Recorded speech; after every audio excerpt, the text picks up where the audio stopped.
É com imensa alegria e satisfação que a equipe de trabalhadores encarnada e toda a equipe espiritual da Casa do Rio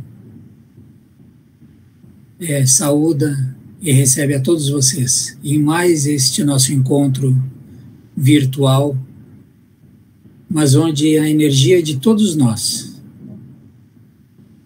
estará emanando em uma só direção, que é espalhando amor, paz e harmonia aos quatro cantos deste nosso planeta. Boa noite a todos e vamos abrir a nossa reunião de hoje com o Pai Nosso, que eu pediria que todos acompanhassem, por favor. Pai Nosso, que estais nos céus, santificado seja o vosso nome. Venha a nós o vosso reino, seja feita a vossa vontade, assim na terra como no céu. O pão nosso de cada dia nos dai hoje. Perdoai as nossas ofensas, assim como nós perdoamos a quem nos tem ofendido. E não nos deixeis cair em tentação, mas livrai-nos de todos os males. Pois teu é o reino, o poder e a glória, hoje e para todo sempre, e que assim seja. Que a paz e o amor de nosso Mestre Maior esteja sempre conosco. Depois desta breve abertura, vamos passar a palavra ao nosso querido amigo Adilson Maestre. Tudo contigo, Adilson. Obrigado. Boa noite, irmãos. Que a paz de Deus esteja com todos nós. O tema escolhido para essa noite, a transição pede mudanças. Transição é um tema que eu gosto de falar. Quando eu tinha 30 anos de idade, e isso lá se vão uns 40 anos, eu me candidatei a ser aluno de um professor, de um mestre, tipo assim, Harry Potter, para ser aprendiz de feiticeiro. Ele era um curandeiro muito conhecido, com uma larga experiência no meio espírita, e foi lá que eu ouvi pela primeira vez falar sobre a transição planetária, e era um tema totalmente desconhecido para mim, mas durante todo o nosso tempo de trabalho, que durou 5 anos, nós trabalhamos efetivamente em prol de uma transição serena e tranquila para toda a humanidade. Falavam os espíritos na época que nós veríamos a transição acontecer nessa encarnação. E eu disse que, para mim, isso era impossível. Eu não via como fazer uma mudança tão significativa no comportamento humano e nas coisas em tão pouco tempo, que eu imaginava que isso fosse acontecer em milhares de anos ainda. Mas eles disseram que não, que aconteceria, que nós veríamos acontecer. Não iríamos ver completa, mas nós veríamos acontecer. E, para minha surpresa, tive que acreditar que eles estavam mesmo com a razão, porque nesses 40 anos, muita coisa já mudou. Muita coisa eu percebo a mudança. É possível que muitas pessoas nem se toquem, nem percebam no que acontece. Mas eu acredito que as pessoas mais sensíveis, as pessoas que estão mais conectadas com as coisas do espírito, têm percebido a diferença. Então, o tema de hoje é para falar sobre isso. É um tema que eu gosto bastante. Vamos ver. Há muitas moradas na casa do Pai. João 14. Não se turbe o vosso coração. Crede em Deus. Crede também em mim. Há muitas moradas na casa de meu Pai. Se assim não fosse, eu vou-lhe teria dito, pois vou preparar-vos o lugar. E depois que eu me for, e vou aparelhar o lugar, virei outra vez e tomar-vos-ei para mim, para que lá onde estiver, estejais vós também. Quando Jesus fala que vai preparar um lugar, ele está dizendo que vai para algum lugar que não é aqui na Terra. Quando nós conhecemos a história de Jesus, todo mundo fala que Jesus veio à Terra. Então, evidentemente, existe algum lugar onde existem os bons espíritos, onde existem outra civilização que não seja exatamente essa que nós acompanhamos aqui na Terra.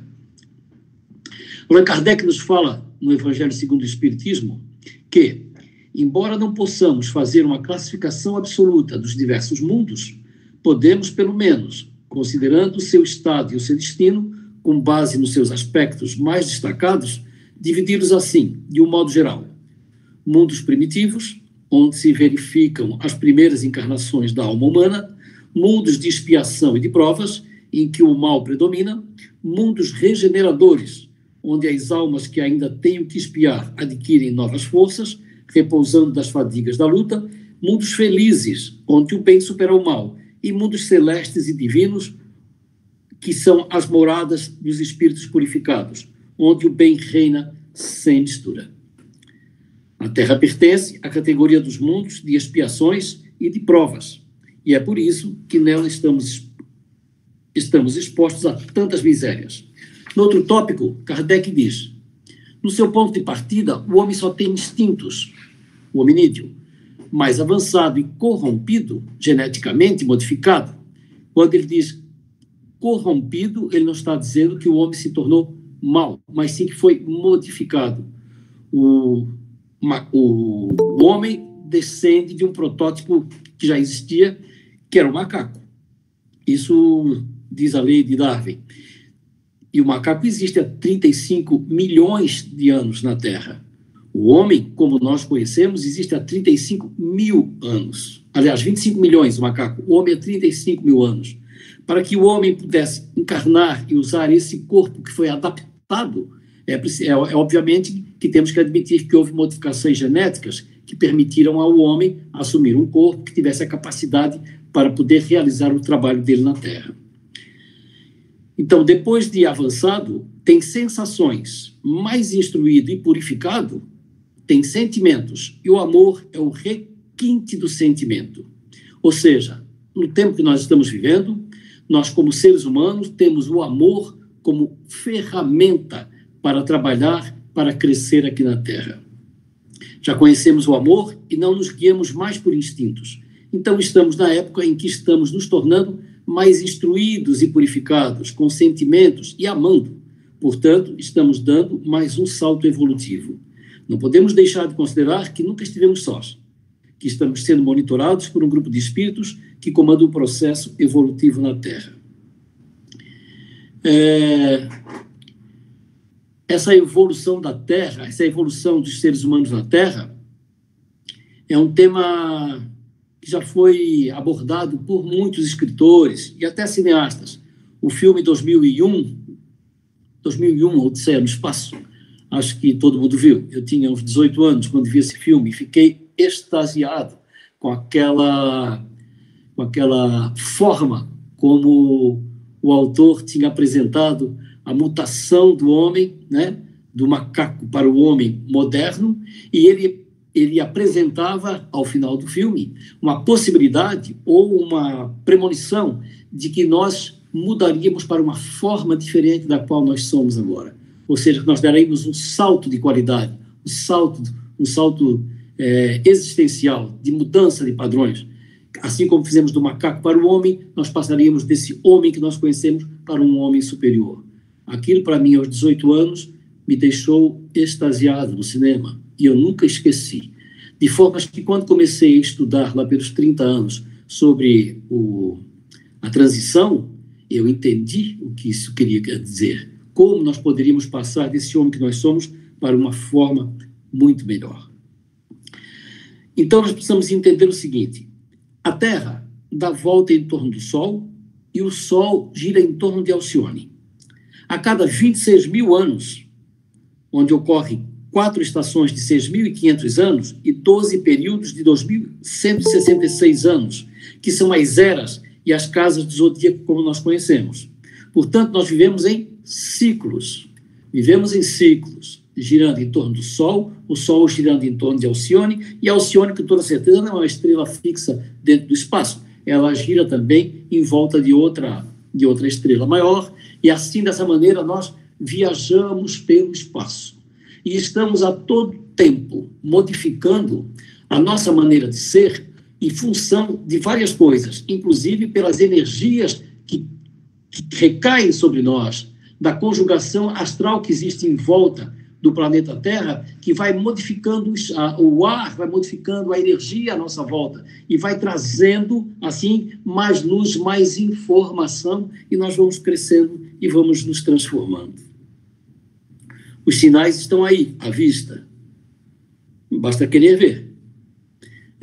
Por exemplo, eu tenho 3 filhos. Quando eu era jovem, e acho que mesmo já depois de casado, eu sempre ouvi falar que as crianças nasciam de olho fechado. Eu não lembro se os meus filhos nasceram de olho fechado ou aberto, porque isso foi um detalhe que não percebi na época. Mas quando o meu neto, há 12 anos, nasceu, o meu primeiro neto, eu e a minha esposa, a Sônia, estávamos no corredor da maternidade, quando o médico abriu a porta com ele no colo. E o que nos surpreendeu de cara, ficamos assim atônitos olhando, é que o menino de olho aberto fazia assim, olhava para todo lado, procurando reconhecer o espaço, com aquele olho arregalado, e nós dois assim, ele já está de olho aberto, ou seja, para nós, aquilo foi um choque, uma mudança. Quem é? E eu pensei comigo, quem é esse cara que está vindo aí? Sim, porque as crianças de hoje, passei a observar, elas não são como nós, como eu mesmo, que nasci há 70 anos atrás. As crianças de hoje são diferentes das crianças do tempo um pouco mais atrás. As crianças são diferentes, elas são mais inteligentes. E se nós prestarmos bem atenção, elas são mais amorosas. Isso quer dizer o quê? Que esses seres que estão chegando na Terra, eles têm outra qualidade, são outros seres, já mais evoluídos, mais experimentados, que estão chegando para uma renovação do planeta Terra, para ensinar aqueles que ainda aqui estão como é que se vive dentro das leis de Deus, ou seja, amando irrestritamente. Portanto, essas mudanças que acontecem conosco e que acontece com o clima, que acontece com o planeta, tem muito a ver com esse giro que nós estamos dando pelo universo, percorrendo outros espaços, fazendo outros contatos com outras forças, com outras energias que existem pelo universo. A história do aquecimento global, de que nós agora estamos queimando o planeta, isso para mim é conversa fiada, porque as modificações na Terra sempre existiram. Se olharmos para a Bíblia, vamos ver que ao tempo de Noé, lá 12 mil anos atrás, a Terra foi inundada. Houve antes disso uma era glacial, ou seja, a Terra passou por muitos momentos difíceis.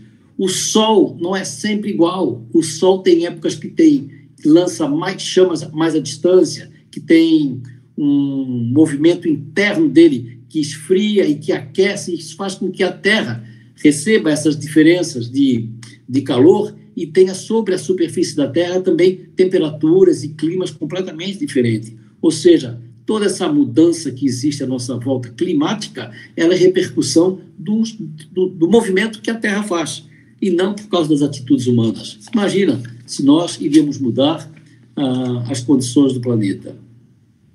O livro de João, no Apocalipse, que quer dizer revelação, ele fala desse tempo que nós estamos vivendo, onde as coisas estão acontecendo muito rápido e se transformando. Essas crianças de que eu falei, que eu percebo a diferença nelas agora, sim, muito presente aqui em casa, junto com os meus netos, elas não são novidade da minha casa. Todo mundo já ouviu falar dos índigos, das crianças índigos que estão nascendo desde a década de 50. Vocês conhecem um? Que tem a energia azulada e que tem uma maneira diferenciada de ver o planeta e de se comunicar?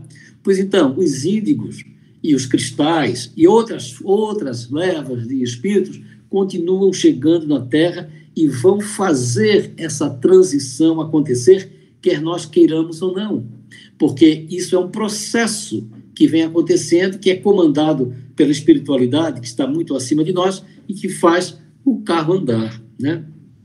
Nós vemos acontecer, desde o século passado, nos últimos 30, 40 anos, uma onda de espiritualidade muito mais acentuada na Terra. Quando nós pensamos que o homem está ficando mais materialista, na verdade isso não é real. Na verdade, o homem está ficando mais espiritualizado. Por exemplo, você pode ver, quantas casas espíritas existem na Grande Florianópolis? Eu não saberia contar, é um número muito grande. Eu sou convidado para dar palestra em muitas casas e fico surpreso de quanta casa espírita existe nessa nossa região. Veja quantos trabalhos de ajuda ao próximo existem nessas casas espíritas e mesmo nas casas de outras religiões, onde existe um número muito grande de pessoas que fazem trabalho voluntário. O voluntariado é uma coisa muito recente. Claro que já existiu voluntariado no passado, mas nessa dimensão que existe hoje, com essa presença constante e cada vez maior de pessoas que querem se doar em benefício do próximo, isso realmente é novo na Terra e isso faz parte do processo que nós estamos passando. São pequenos sinais, são pequenas coisas que acontecem à nossa volta que nós podemos observar que nós estamos realmente num processo de transferência, de mudança, de mudança significativa mesmo, da forma como nós vivíamos e da forma como nós estamos passando a viver, e com toda certeza os nossos filhos, netos e bisnetos terão uma maneira muito diferente de viver. Nós olhamos hoje e vemos muita violência na televisão, e vemos essa questão da imposição do medo através dos telejornais, que fazem criar um clima de medo, mas isso é só a parte mais desconectada de Deus, né? Que está no desespero nessa hora de separação do joio e do trigo, e eles não querem perder o espaço na Terra que tiveram durante tanto tempo, que comandaram as pessoas durante tanto tempo. Então, essa enxurrada de violência que nós vemos através da mídia, nada mais é para nos amedrontar, para nos deixarmos à mercê desse poder que as trevas ainda querem ter sobre nós. Mas nós podemos dizer não, nós podemos simplesmente desligar a nossa televisão e olhar para outras coisas mais importantes. Nós podemos prestar atenção nessas coisas que eu estou falando, de que existe muita coisa boa, maravilhosa acontecendo à nossa volta, basta que a gente se conecte e olhe. Para e olha. Sai do medo, sai do foco da televisão e olha para o lado e vê as coisas acontecendo.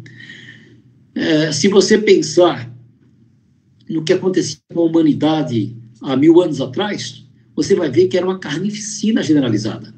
Eu estou acompanhando na televisão, pelo Netflix, uma série chamada Ressurreição, que fala dos povos do Oriente Médio buscando o seu lugar no mundo. É uma carnificina generalizada, é gente se matando para todo lado. Quando nós ouvimos falar do tempo de Jesus, que os cristãos eram jogados na arena para ser comidos pelos leões, a gente fica horrorizado. Essas coisas não acontecem hoje. Essas guerras que aconteciam até algumas centenas de anos atrás, que matavam enormemente a humanidade, os homens eram uma boa parte dos homens eram trucidados ainda na juventude através das guerras que eram constantes. Não temos mais isso hoje. Nós estamos vendo hoje um mundo que está vivendo muito mais em paz, muito mais serenamente do que já vivemos no passado. Então, se nós olharmos para o panorama geral, sim, as coisas estão mudando. A transição está acontecendo. Nós estamos deixando de viver aquele mundo violento para um mundo de paz, de mais tranquilidade e de mais amorosidade. Há um equívoco na concepção de fim do mundo. Havia uma ideia baseada no livro do João, o Apocalipse, de que nós teríamos um fim do mundo. Essa ideia do fim do mundo aterrorizou a humanidade no passado também. Criaram um mito do milênio, ou seja, toda vez que a idade da humanidade chega num número zerado, assim, 1000 anos, 2000 anos, as pessoas entram numa crise de que o mundo vai acabar. Isso aconteceu no ano 1000 e também aconteceu no ano 2000. Só que no ano 1000 foi muito pior. Na Europa, eles acreditavam que o mundo iria acabar no ano 1000. O que aconteceu? Eles pararam de produzir alimentos, porque não haveria mais necessidade de alimentos, as pessoas iriam todas morrer. O que aconteceu? Chegou o ano 1000 e não aconteceu. E qual foi o resultado? A fome e a miséria se espalharam por toda a Europa. Foi uma desgraça e a peste, e foi muito terrível o resultado dessa ideia equivocada de que o mundo ia se acabar. Mas vocês lembram que antes do ano 2000 existiam muitos movimentos que falavam que o mundo ia se acabar no ano 2000, que a Terra passaria de 1000, mas não passaria de 2000. Essa história toda que a gente ouviu falar há muito tempo. O que aconteceu? Nada. Lembro que até uma seita chamada Borboleta Azul, lá do norte do país, as pessoas se mataram coletivamente, porque o mundo ia acabar, todos iam morrer, então eles já se mataram antes de chegar a data. Foi uma tristeza, porque não aconteceu absolutamente nada. E aí veio 2012, depois inventaram outra data, depois inventaram que Chico Xavier tinha falado em 2000 e não sei quanto, em 26, ou seja, ficam criando essa ilusão de que vai haver um fim do mundo. Não há fim do mundo. O que está acontecendo e o que vai acontecer é o fim de uma era onde nós vivíamos de uma maneira e passaremos a viver de uma maneira completamente diferente. Aquela cena final do filme 2001, eu nunca esqueci. O homem velho na cama morrendo e um bebê que vem do espaço e se apresenta como sendo o novo homem chegando à Terra. Olha só, e nós estamos vendo chegar essas crianças novas, esse homem novo, modificado, mais amoroso e mais inteligente. Eu sou um fã dessa transformação, dessa mudança. Nós estamos vivendo o final de uma civilização e não do mundo. Ao mesmo tempo, estamos dando os primeiros passos em direção a uma nova maneira de viver. Dona Sara Nousiainen é uma finlandesa que morou no Brasil durante muito tempo, que escreveu vários livros. E esse é um dos livros que eu li dela há muito tempos atrás e que fala: a transição está pedindo mudanças. Foi o livro que eu me inspirei para fazer essa palestra. E a Dona Sara, depois de eu ter lido esse livro, eu a conheci em Fortaleza e tive a possibilidade de conversar muito com ela durante uma tarde inteira, eu e minha esposa Sônia, e ela realmente é uma pessoa encantadora. Hoje ela voltou a morar na Finlândia e eu me correspondo com ela através das mídias sociais. Dona Sara escreveu o seguinte: a transição não será da noite para o dia. Depende da própria humanidade, mas não é monitorada por seres mas é monitorada por seres mais evoluídos. Se estamos assim ensaiando os primeiros passos sobre a ponte que nos levará a uma nova época, devemos lembrar que transição pede mudanças. O Livro dos Espíritos fala da lei do progresso. A pergunta 793 diz o seguinte: por que sinais se pode reconhecer uma civilização completa? A resposta dos Espíritos foi a seguinte: vós a reconhecereis pelo desenvolvimento moral. Acreditais estar muito adiantados por teres feito grandes descobertas e invenções maravilhosas, porque estáis melhor instalado e melhor vestido que os vossos selvagens. Mas só tereis verdadeiramente o direito de vos dizer civilizados quando houverdes banido de vossa sociedade os vícios que a desonram e quando passardes a viver como irmãos, praticando a caridade cristã. Até esse momento, não sereis mais do que povos esclarecidos, só tendo percorrido a primeira fase da civilização. Se estamos caminhando, atravessando a transição, o que é necessário fazer? Permanecer como antes? Ou participar ativamente para que ela se dê mais depressa e de forma mais fácil? Lembrando que toda transição se faz pelas vias das mudanças, surge naturalmente uma pergunta: o que é necessário mudar? Vamos refletir? Ao longo do tempo, as religiões criaram um verdadeiro encarceramento psíquico através de 3 algemas: exigência, culpa e punição. A primeira algema, a exigência. As religiões criaram regras de conduta e de ações, algumas de acordo com as leis cósmicas, outras para atender seus próprios interesses e prender os fiéis às teias do seu poder. Pela ótica espírita, a exigência deve ser a que nos faz a nossa própria consciência, onde estão registradas as leis de Deus. Lembram quando alguém perguntou para Jesus: onde estão as leis de Deus? E ele disse: na consciência do homem. A segunda algema, a culpa, que foi introduzida no psiquismo dos cristãos como instrumento de manipulação e domínio psíquico.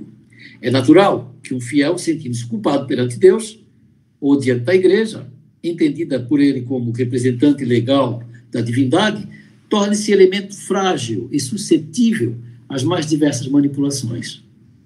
A terceira algema, a punição, das quais o clero soube aproveitar-se para implantar o império do medo. O império do medo. Esses que nós vemos também hoje em dia querendo ser impostos a nós através da mídia, através do qual consegue ainda hoje domínio sobre seus rebanhos. Mas é preciso dizer, a bem da verdade, que esse domínio tem também o seu mérito, a sua razão de ser, por funcionar como freio para muitos que jamais se amoldariam a determinadas atitudes, não fosse o medo das represálias divinas, ou mesmo das próprias igrejas. Com a manutenção dos fiéis presos por essas três algemas, há uma imensa dificuldade de se libertarem dos condicionamentos que foram se enraizando em seus psiquismos ao longo do tempo e das encarnações e que podem gerar complexos, causando inúmeros problemas de vivência, de convivência e até mesmo de saúde. Abrir canais de sintonia com espíritos obsessores. O que fazer, então, para liberar-se?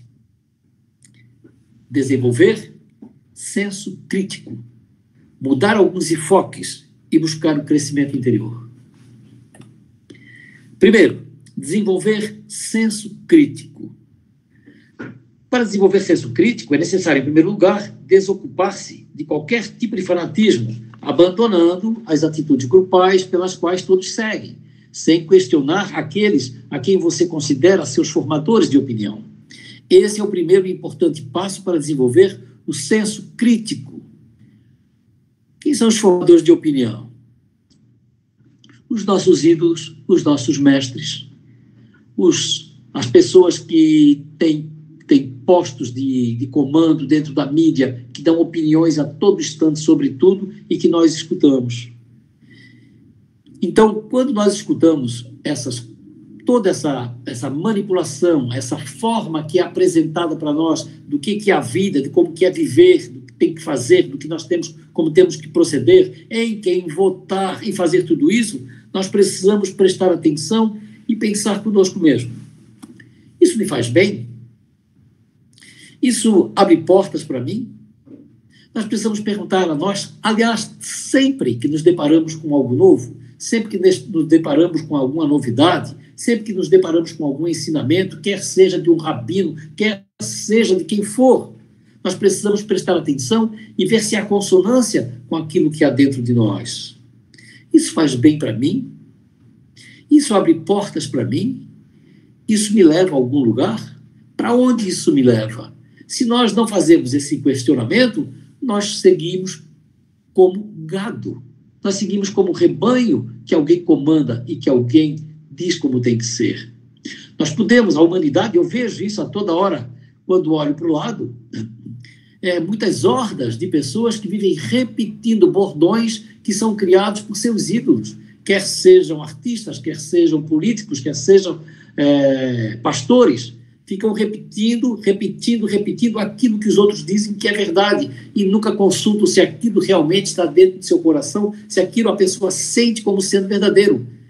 É preciso nós sentirmos que seja verdadeiro para nós podermos encarar e assumir e fazer assim a nossa vida de acordo com o nosso projeto existencial.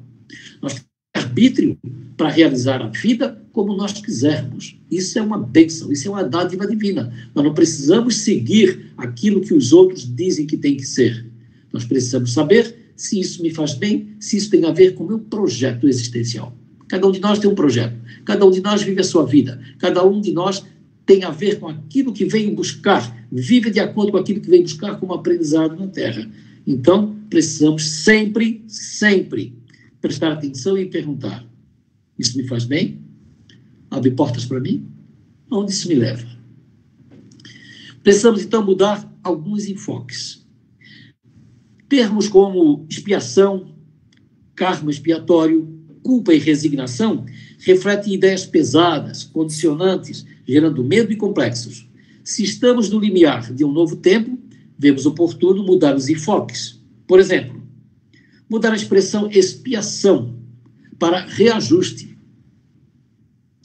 Expiação para reajuste. Expiação parece uma coisa pesada, uma ordem, uma lei, enquanto que reajuste, nós podemos pensar que estamos fazendo um trabalho, estamos fazendo uma existência, mas podemos mudar a rota, podemos reajustar. Karma expiatório para karma evolutivo. Ao invés de karma expiatório, aquela coisa pesada que nós carregamos dentro de nós e que precisamos penar, pagar para poder cumprir com um erro do passado, nós podemos pensar na expressão karma evolutivo, ou seja, tenho algo dentro de mim que pede mudanças do meu comportamento, que pede mudança da minha maneira de ser. Então aí eu passo a chamar de karma evolutivo. Culpa para responsabilidade. Culpa é uma expressão pesada, é um sentimento pesado, é uma carga que se carrega dentro de nós, muito difícil de carregar. Por causa de muitas culpas incrustadas dentro de nós, pessoas têm vidas sofríveis, têm sentimentos muito pesados, encaram doenças, encaram processos emocionais muito difíceis de se levar na vida. Quando você muda a expressão culpa para responsabilidade, você sabe que você fez algo do qual você é responsável. Logo, cabe a você refazer, modificar, pedir perdão, remediar e resolver, porque você tem essa responsabilidade com você de fazer esse algo se modificar e melhorar. Resignação para aceitação. Resignação é pesado, hein? Resignação é aquilo que você vai sofrer calado, porque é destino, porque é uma lei de Deus. Você muda para aceitação. Tá bom, isso está acontecendo comigo. Eu aceito. Mas aceitar significa apenas tomar ciência do que aconteceu. É poder ver com clareza aquilo que aconteceu conosco e mudar, e realizar, e transformar. Caridade para fraternidade. Olha que caridade é um termo que tem me incomodado há algum tempo. Já escrevi até alguns textos sobre isso. Caridade sempre pressupõe, da forma como nós conhecemos, de que alguém superior dá bondosamente para alguém que está numa situação inferior. Isso sempre traz dois sentimentos muito pesados. Para quem dá, porque o orgulho acaba assumindo um espaço dentro de si, a soberba, e a pessoa que recebe porque se sente humilhado de ter que estar recebendo algo por estar numa condição inferior. Se nós mudarmos isso para fraternidade, nós vamos aprender sempre que essa caridade ela é um compartilhamento daquilo que eu tenho com os meus irmãos, quer estejam numa situação mais difícil ou mesmo numa situação parecida com a minha, mas que eu posso compartilhar o meu amor, o meu carinho, o meu abraço, ou até alguma coisa material que ele possa estar necessitando. Eu posso compartilhar com você. Então, eu faço isso amorosamente. É diferente daquela caridade que você faz para se desincumbir, né? De um peso na consciência que você tem, que você acha que porque você tem uma condição melhor, de ter um bom emprego, de ter um bom salário, isso transforma numa pessoa que tem um compromisso com as pessoas que nada têm. Isso é usado até por algumas filosofias para enredar as pessoas nessa situação de que acha que precisamos distribuir equitativamente tudo que existe de bem na Terra. Mas, na verdade, cada pessoa tem à sua mão, ao seu redor, aquilo pelo qual trabalhou, pelo qual lutou e pelo que quis, pelo que sonhou, pelo que fez acontecer através do seu trabalho. Então, há pessoas que trabalham mais, que têm mais benefícios, que têm mais coisas à sua disposição, e pessoas que trabalham menos. Por várias razões, inclusive por preguiça, por malandragem, ou por outras razões que realmente têm menos possibilidades. Às vezes, as condições em que a pessoa nasce levam a pessoa a ter essas dificuldades, mas cada ser humano traz dentro de si essa chama que o impulsiona, que leva para frente e que é possível, portanto, abrir os olhos e desejar e querer. Quando nós desejamos e queremos verdadeiramente, o universo conspira e nos ajuda. Então, é possível que alguém que nasça num ambiente de muita miséria, de muita pobreza, possa conseguir sair dali e dar um salto de qualidade na sua vida e possa viver de uma maneira mais tranquila, mais serena do que viveram os seus pais. Não é verdade? Então, a caridade precisa ser reconsiderada. O que é caridade?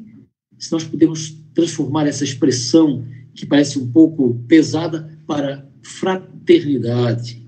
Ou seja, nós somos irmãos, fraternos, nós compartilhamos, e agora até aprendemos a compartilhar artigos e a compartilhar tudo nas mídias sociais, fica mais fácil de entender que compartilhar é dar aos outros gratuitamente, serenamente, aquilo que nós temos à disposição. Expiação. Os termos reajuste e karma evolutivo são mais leves. Libertam o ser para os voos da evolução. O contrário poderia levá-la a descrer da justiça divina. Mas não é positivo atribuir-se tudo ao karma. Afinal, o grande papel do sofrimento e das dificuldades que ensina não é o da mão que castiga, mas do professor, a ciência do bem viver. Ou seja, as dificuldades que nós temos na vida não precisamos encarar como sendo castigo de Deus. Nós precisamos entender que as dificuldades que temos na vida, elas são auxílio para nós despertarmos para uma mudança e para aprender a ser e viver de forma melhor. A culpa. É natural e mesmo útil que esse sentimento perdure por algum tempo após o ato que o gerou, mas sem que isso se transforme num peso inútil a martirizar a alma.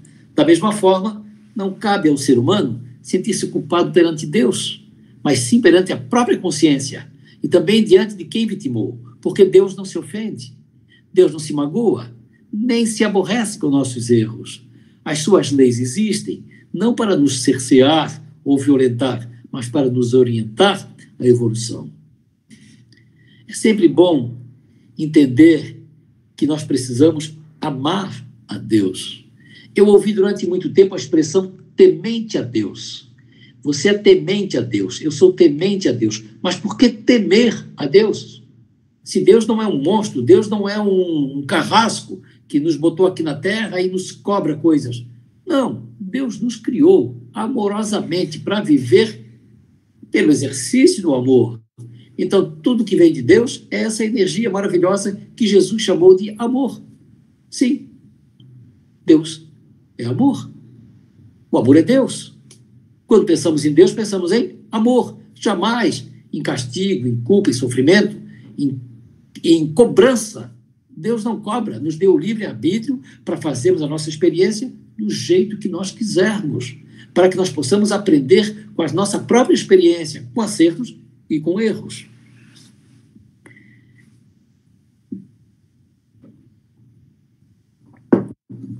Valores negativos versus valores positivos. Muitos veem o autoconhecimento como uma busca de seus valores negativos, visando combatê-los. Mas refletindo mais profundamente, vamos perceber que o mais importante não é a identificação do que há de errado dentro de nós, mas sim conhecer quais são as nossas qualidades. Se olharmos apenas para o outro lado, para o lado obscuro da nossa existência, vamos ficar sempre tateando nas sombras. Mas valorizando o nosso lado positivo, estaremos nos auto-incentivando a desenvolvê-lo cada vez mais. Eu vejo muita gente se achando feia, se achando inculto, ou seja, as pessoas quando pensam em buscar o conhecimento, o autoconhecimento, é como se fosse fazer uma varredura dentro de nós para ver o que existe de errado, para modificar, para transformar. Então não temos que ficar procurando nada de errado dentro de nós.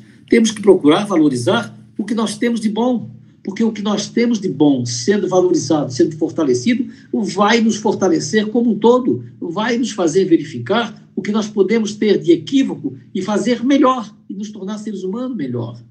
Também vale lembrar que no mundo cristão estamos milenarmente condicionados a ver apenas nossos pecados ou erros, ou seja, o nosso lado sombrio que se avoluma sobre nós em complexo de culpa, criando um ambiente favorável à instalação do medo e também das obsessões.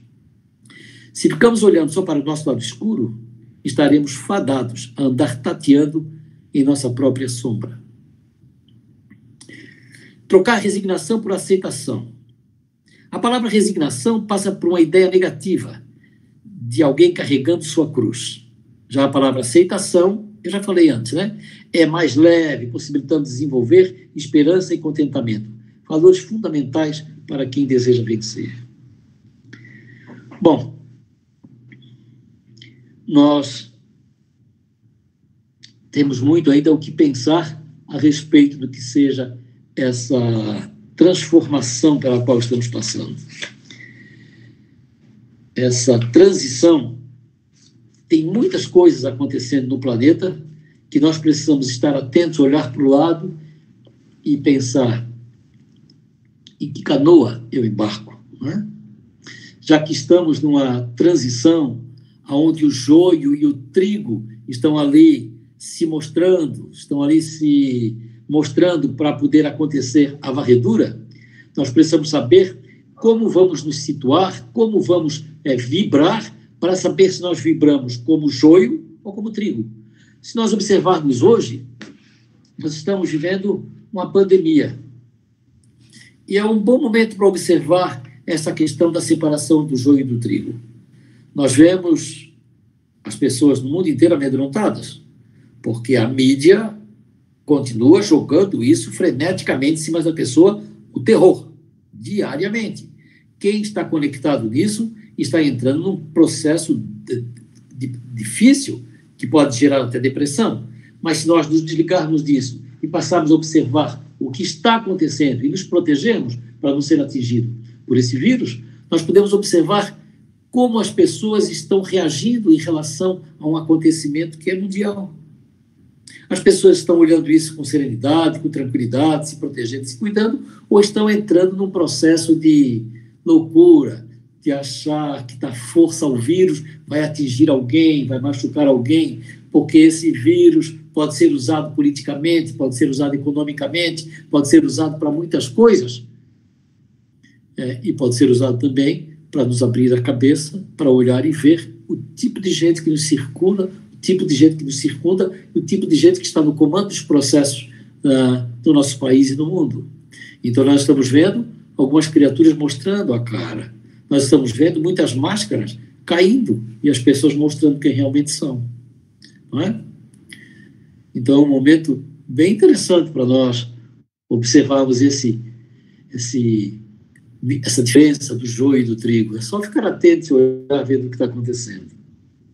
Se os espíritos informam que já estamos na fase de transição, é fundamental começarmos a questionar sobre o que significa exatamente e profundamente essa regeneração.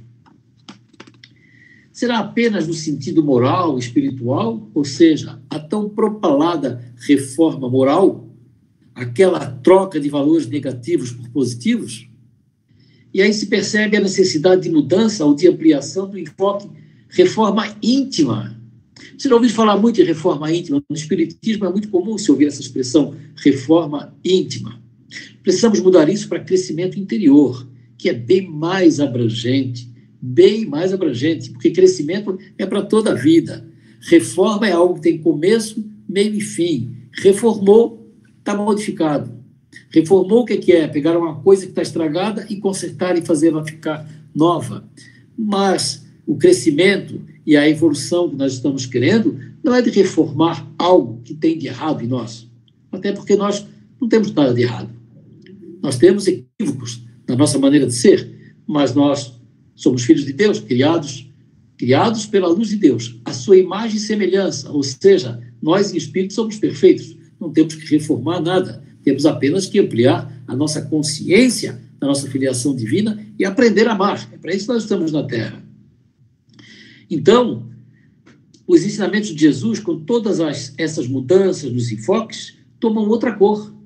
Se você for olhar o Evangelho e observar o que Jesus vem dizendo, é como se nós lêssemos agora aquela história e ela tem uma outra conotação. Você já leu um livro mais de uma vez, certo? Eu já li um livro 8 vezes. Chama-se Ilusões, de Richard Bach. Eu li 8 vezes aquele livro, maravilhoso. Impressionante que a cada vez que eu lia, eu compreendia o livro diferente. E na última vez que eu li, isso já há muitos anos atrás, eu tinha certeza de que um trecho significativo do livro eu nunca tinha lido. Por que eu achava que eu nunca tinha lido? Porque eu sempre li aquele trecho com outra conotação, com outra interpretação. E agora, lendo o livro novamente, eu tinha uma outra interpretação do que aquilo que o autor queria dizer. Ou até, talvez, nem do que o autor conscientemente queria dizer, mas do que a obra dele, que foi inspirada, estava querendo mostrar. E isso vai se modificando com o tempo. A leitura de um texto do Evangelho, cada vez que você lê, a consciência de você está mais aberta, mais ampla. Você já passou por novas experiências, já aprendeu coisas novas, e aquele texto já lhe diz uma coisa completamente diferente, bem mais amplo, vai sempre ampliando. Eu li o Evangelho segundo o Espiritismo muitas vezes, nem sei dizer quantas, porque quando eu comecei a fazer palestra no Núcleo Espírita Nosso Lar, o meu horário era sobre Evangelho. Eu tinha que fazer toda semana um capítulo do Evangelho. E eu faço até hoje essas palestras. 15 anos. Mas durante uns 3, 4 anos, eu lia sempre cada capítulo antes de apresentar. Então, era impressionante como a cada volta que eu dava, aquele texto se ampliava, crescia para mim, e eu podia ir mais profundamente na minha fala, sabe? Então, os ensinamentos de Jesus, com todas essas mudanças nos enfoques, tomam outra cor. Nós agora temos outra consciência do que é o ensinamento, o que é a luz que tem no Evangelho. Então, elas deixam de representar os eternos chavões com cheiro de religião, de obrigação religiosa, o caminho para uma colônia espiritual, surgindo em toda a sua plenitude como verdades científicas, surgindo em toda a sua plenitude como verdades que promovem o bem-estar da criatura, assim como o seu crescimento como ser cósmico e eterno. Vamos pensar no assunto? Eu agradeço a atenção de vocês. Boa noite. Grande Adilson, muito obrigado pelas palavras. É sempre um aprendizado, né? Sempre, para vocês e para mim. Esses nossos encontros, eles são importantes porque a cada encontro a gente aprende mais, né? E de coração te agradecemos. Eu também agradeço a vocês pela oportunidade que vocês me dão de poder exercitar aqui junto com vocês esse dom que eu trago comigo e que eu preciso pôr em prática. Eu preciso exercitar. Precisamos, né? Sim, precisamos. Sempre. Com certeza. Mais uma vez, muito obrigado, Adilson. Obrigado também. Boa noite. Boa noite. Então, dando continuidade ao nosso encontro de hoje, e aproveitando até, né, o título da palestra do Adilson e alguns comentários que ele fez, que é em cima da transição, pede mudanças, eu gostaria de convidar a todos vocês a me acompanharem num pequeno texto que eu tenho, que é uma oração do perdão. Mas essa oração do perdão, ela é da Seishi Noye. Ela é muito interessante, eu gosto muito dela, eu conheço ela há muitos anos, e eu acho ela bem legal. Mas por que isso? Porque conforme a palestra do Adilson, que a transição pede mudanças, mas a transição e a mudança não depende do outro. Ela depende de nós. Ela começa por nós. Única e exclusivamente por nós. Nós não podemos, em hipótese alguma, jogar essa responsabilidade da mudança para o outro. Que aí é muito fácil, né? E nesse momento tão conturbado que a gente vem passando e com desencarnes coletivos imensos, com um sofrimento muito grande das famílias e daqueles que partiram sem poder se despedir, sem poder pedir uma desculpa para alguém, devido a desafetos e toda essa problemática energética que a gente sabe que existe, eu gostaria que todos vocês me acompanhassem nessa oração do perdão, para que, junto com as nossas falanges de espíritos superiores, a gente pudesse espalhar essa energia de perdão, não o perdão do outro, mas o perdão de nós mesmos. Que primeiro nós precisamos nos perdoar, para depois ter o entendimento e a capacidade de perdoar o outro. Então eu pediria que vocês me acompanhassem durante um breve momento. Eu o perdoei e você me perdoou. Eu e você somos um só perante Deus. Eu o amo e você me ama também. Eu e você somos um só perante Deus. Eu lhe agradeço e você me agradece. Obrigado, obrigado, obrigado. Não existe mais nenhum ressentimento entre nós. Oro sinceramente pela sua felicidade. Seja cada vez mais feliz. Deus o perdoa, portanto, eu também o perdoo. Já perdoei a todas as pessoas e acolho a todas elas com o amor de Deus. Da mesma forma, Deus me perdoa os erros e me acolhe com seu imenso amor. O amor, a paz e a harmonia de Deus desenvolvem em mim e ao outro. Eu o amo, ele me ama. Eu o compreendo, ele me compreende. Entre nós não há mal entendido algum. Quem ama não odeia, não vê defeito, não guarda rancor. Amar é compreender o outro e não exigir o impossível. Deus o perdoa, portanto, eu também o perdoo. Através da divindade da Seishinoye, eu envio-lhe ondas de amor. Eu amo você, eu amo você, eu amo você. Muito obrigado. Com essas breves palavras, eu agradeço sinceramente a presença de todos vocês. Adilson, mais uma vez, muito obrigado. Que Deus continue nos abençoando e nos iluminando a todos nós e as nossas famílias. E a todos os nossos amigos e inimigos espirituais também, tanto encarnados quanto desencarnados. Que a luz e a força de nosso Mestre Maior esteja sempre conosco. Uma ótima semana a todos vocês. Fiquem com Deus. Muito obrigado pela presença.